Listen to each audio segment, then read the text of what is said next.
오늘은 열린민주당 비례대표 1번 김진애 후보 차례입니다. 어서 오세요. 안녕하세요. 네, 역시 패션 갑입니다. 그래요? 네, 모자가 때. 있었는데 네. 저희 그 파란색 모자 노란색 띠로 해가지고 오늘 모자가 나왔는데 그거 네. 벗고 들어왔습니다. 대기실에서 봤는데 그 모자 되게 탐나더라고요. 나중에 혹시 나오면 하나 드릴게요. 네, 감사합니다. 번호 빼고 디자인이 네. 멋져가지고 네. 알겠습니다. 저희가 이 시간에 인터뷰하는 이제 각 당 비례대표 1번 쭉 이제 앞으로도 인터뷰를 할 텐데 네. 유일하게 정치 신인이 아니세요. 네. 네. 이번에 두 번째로 가시는 거잖아요. 국회에. 일단은 이제 저희 열린민주당의 비례대표 후보들은 네. 다 국민들에 의해서 불려 나온 분들이에요. 그러니까 일단 오픈 캐스팅이라고 해서 네. 열린 공천에서 당원들이 추천하고 네. 거기에 상위에 오른 사람들한테 여러 가지 의향을 물어보고 그리고 그걸 가지고 순위 투표를 하고 네. 그다음에 마지막에 전당원 투표로 확정을 했기 때문에 네. 불려 나온 거라고 생각을 하시면 맞고요.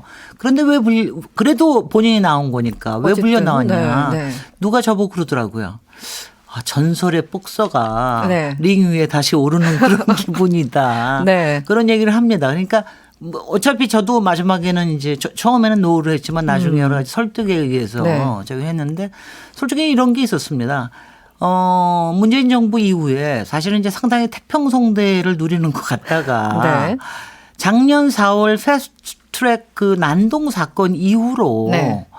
지금 제1야당이 하고 있는 거라든가 지금 언론이라든가 검찰이 하고 있는 일이 상당히 심상치가 않다. 네, 네. 라는 그런 생각이 들었어요. 그래서 네, 제가 네. 주변 분들 저한테 저는 그래서 꼭 전문성만 있는 것도 아니고 네. 상당히 정무적인 판단도 있고 네.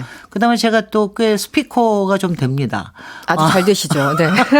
스피커가 되고 그다음에 네. 뭐 핵심을 좀 짚어서 하기 때문에 오히려 그런 파이터 전설의 복서가 다시 좀 링 위에 네. 올라가는 게 필요하다. 네. 근데 지금 우리 당에는 지금 복서들이 많아요. 굉장히 많습니다. 많습니다. 네. 네. 굉장히 많아서 아마 그런 파이터들이 필요한 국회가 되지 않을까 하는 생각이 드는데. 여러 가지 어떤 그 환경들이 있었군요. 아니 그러니까 솔직히 네. 제가 18대 국회 끝나면서 최악의 국회라고 제가 그랬었거든요. 네, 네.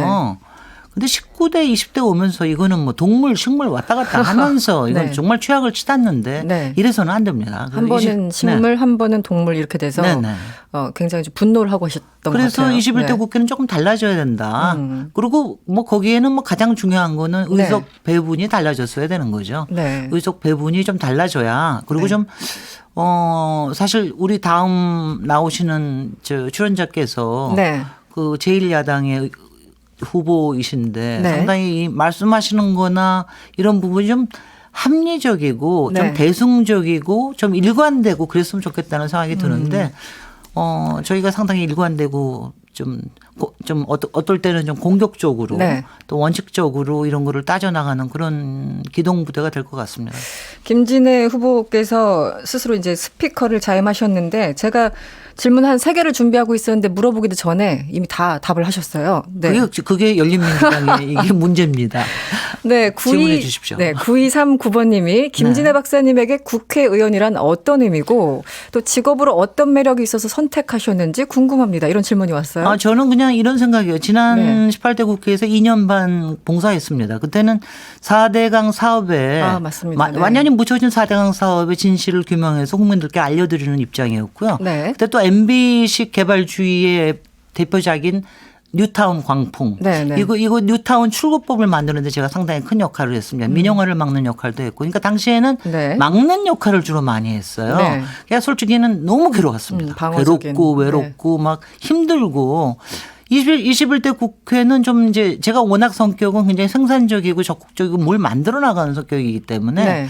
이번 21대 국회에서는 그런 역할을 좀 했으면 좋겠다는 생각이 들고요.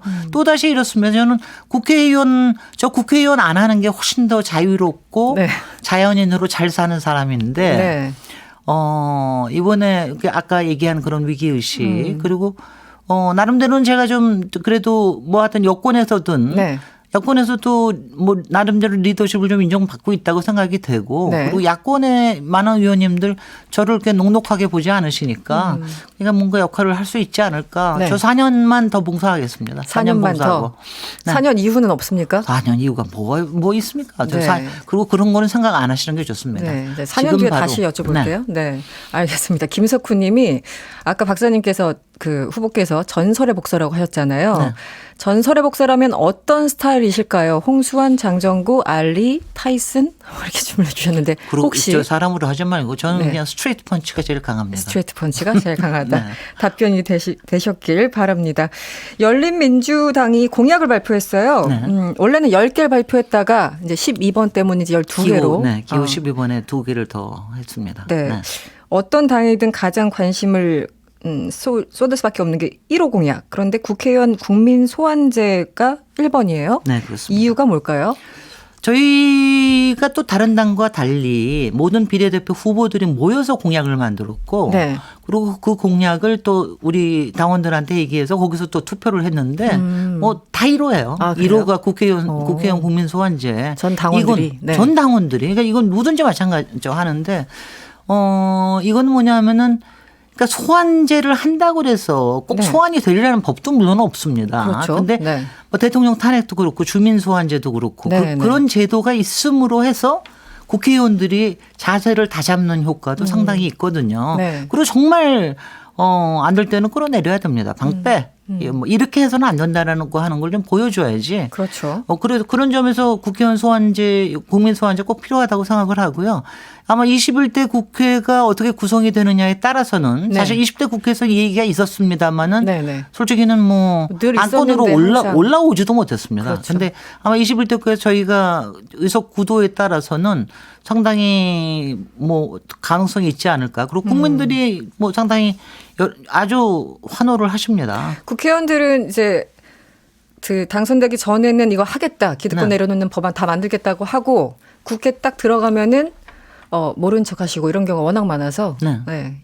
이번만은 아니다. 이거는 몇 사람이 계속적으로 얘기를 하고, 그러니까 가령 이제 정의당이 그런 역할을 했었었는데요. 네. 상당히 중요한 얘기를 계속해서 하다가 네. 이게 사회에 여론을 만들어내고 그게 이제 국회로 돌아오게 하는 그런 역할이었는데 이제 이번에는 이제 열린민주당이 그런 소금 역할을 좀 해야 된다. 네네. 지금 뭐 검찰 개혁이나 언론 개혁에 관련된 문제도 그렇고 네네. 솔직히 거대 여당은 사실 여러 가지 또 좀 한계점이 여론의 있어서. 눈치를 네. 보는 게 있습니다. 네네네. 그 보수 쪽 중도 보수까지 아울러야 되기 때문에. 그런데 저희가 그런 소금 역할을 좀 해야 되는 거 아니냐. 그런 점에서는 열린민주당이 21대 국회에서 상당히 좀 속 시원하게 해드리지 않을까. 네. 좀 후련하게 해드리지 않을까 이런 생각은 듭니다. 지금은 열린민주당 1호 공약을 말씀을 해 주셨고요. 제가 또 여쭤보고 싶은 게 있었는데 마침 7914번님이 문자 주셨어요.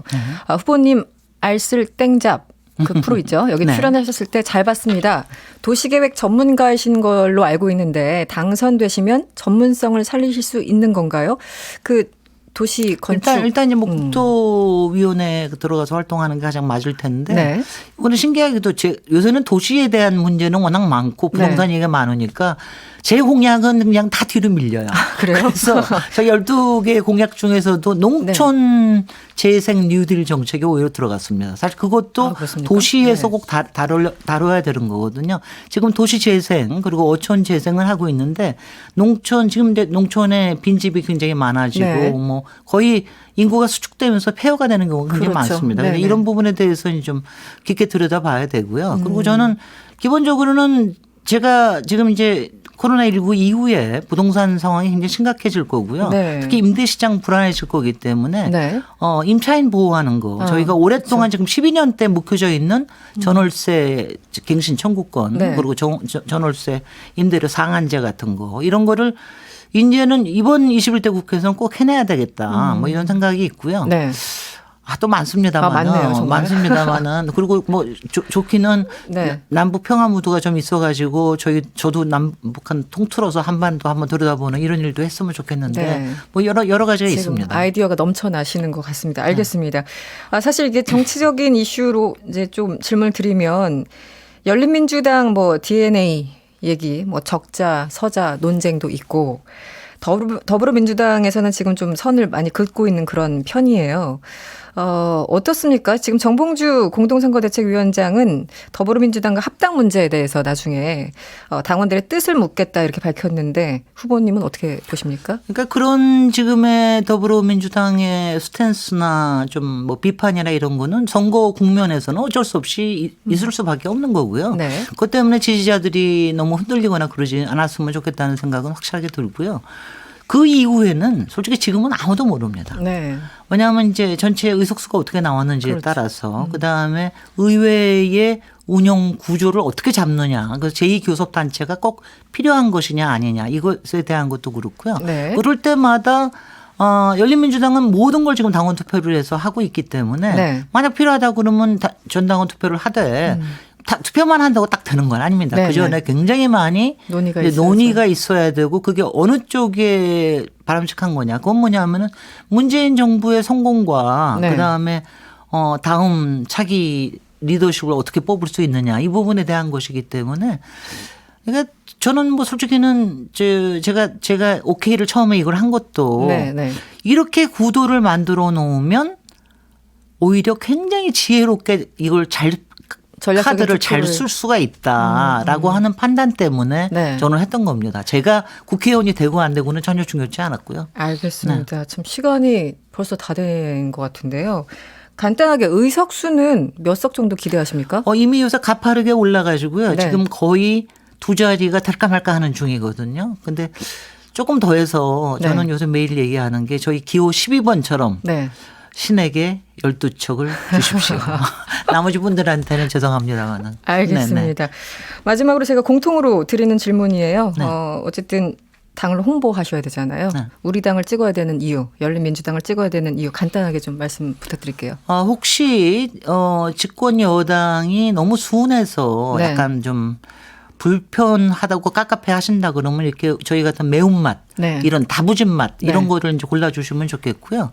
그다음에 국회에서 소금 역할을 하고 정말 짠맛을 내고 이렇게 할 수 있는 역할이 그동안 정의당이었는데 정의당의 후보가 조금 탐탁치 않다. 그럼 저희 네. 후보자의 면면을 좀 봐주십시오. 네. 그러면 아마 심히 땡기실 거고요. 그 다음에 저희 그 후보들이 네. 다 전문가 출신이기 때문에 네, 네. 이 전문가 포스가 상당합니다. 이분들이 사실은 그 중도에 계시는 분들이 일 잘하는 사람을 원하거든요. 네. 그래서 중도에서 아직 마음을 못 정하고 계시면 네. 또 한번 봐주십시오. 알겠습니다. 여기까지 듣겠습니다. 비례대표 후보 1번에게 듣는다. 오늘은 열린민주당 김진애 후보였고요. 내일은 미래한국당 윤주경 후보를 만나보도록 하겠습니다. 오늘 시간 내주셔서 고맙습니다. 고맙습니다.